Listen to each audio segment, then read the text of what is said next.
howdy, Jocko and Echo. I'm 29 years old, and I've been on the path for about 2 years now. I haven't been good with my consistency in the day-to-day, but I know this is the path I need to be on, and every day is a step forward.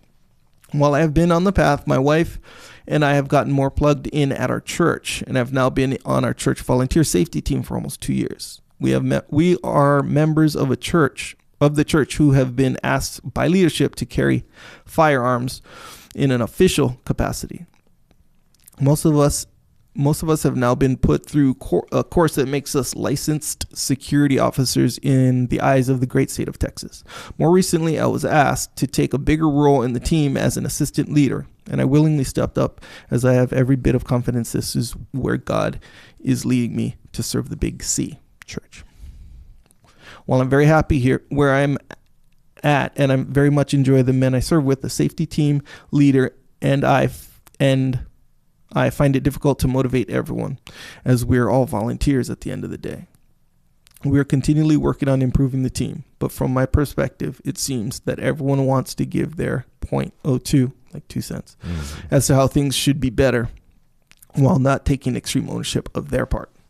All this being said, I'm not perfect in my role, and I fall sometimes as I strive to be better. What advice would y'all give to motivate volunteers?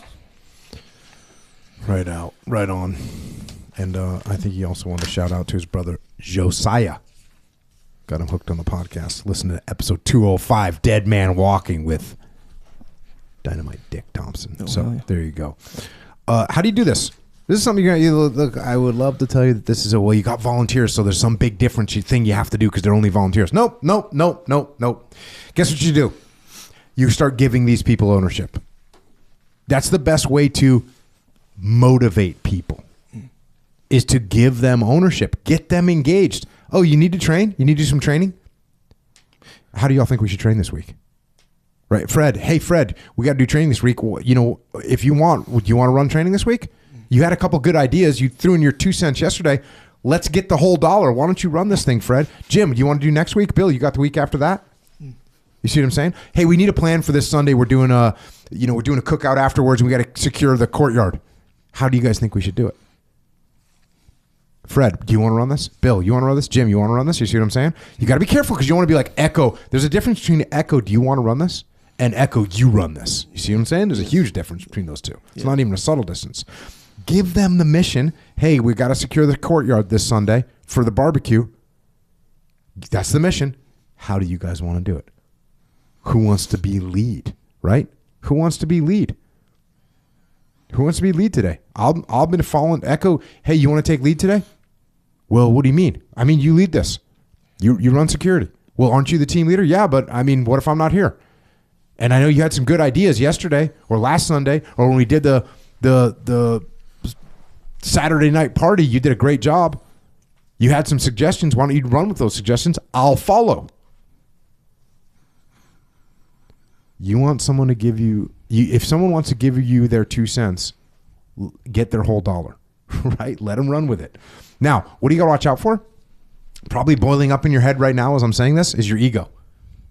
Your ego is probably saying, I've been selected to run this thing, and I'm the one that's in charge, and I have the best plan because I've been doing this. All those things, that's just your ego, your evil ego. Don't let your ego do that.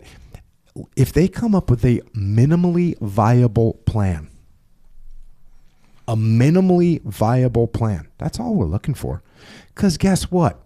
When we secure the courtyard for the barbecue, does it really matter if we put one guy on the east side and 2 guys on the west side, or 2 guys on the east side and 1 guy on the west side? Does it really matter? Well, it does, because the most likely route of enemy attack is from the west. Okay, cool. Well, what are your chances that you're 100% right on that? The chances that you're 100% right on seeing the future is 0. So really, you're arguing about something for no reason. It's just your ego arguing. So the chances are when you say, hey, Fred, can you come up with a plan to secure the courtyard for the barbecue? He goes, cool. And he comes up with a plan that's going to be just fine. It's going to be just fine. It's going to be a minimally viable plan, maybe a little worse than yours, maybe a little better than yours. But as long as there are no glaring tactical errors that put people's lives at risk. If he's like, hey, we should clear and safe our weapons towards the propane tanks on the barbecues. Is that a good idea? No, that's not a good idea. We're not going to do that.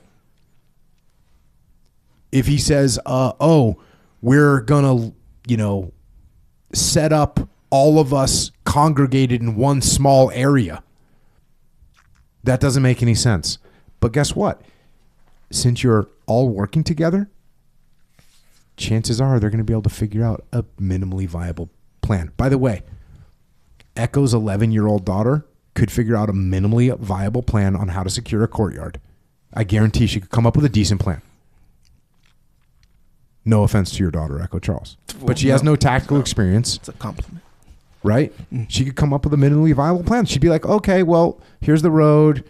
Here's the door. We need someone at the door. We need someone near the road. And there's a back exit. We should put someone there. And I guess since the line is out front to get in, we put one more person out there. Yep, she did it. She did it. Now, you might be thinking, yeah, but you know what? There's actually a higher threat zone in the yeah, oh, yeah. Yep.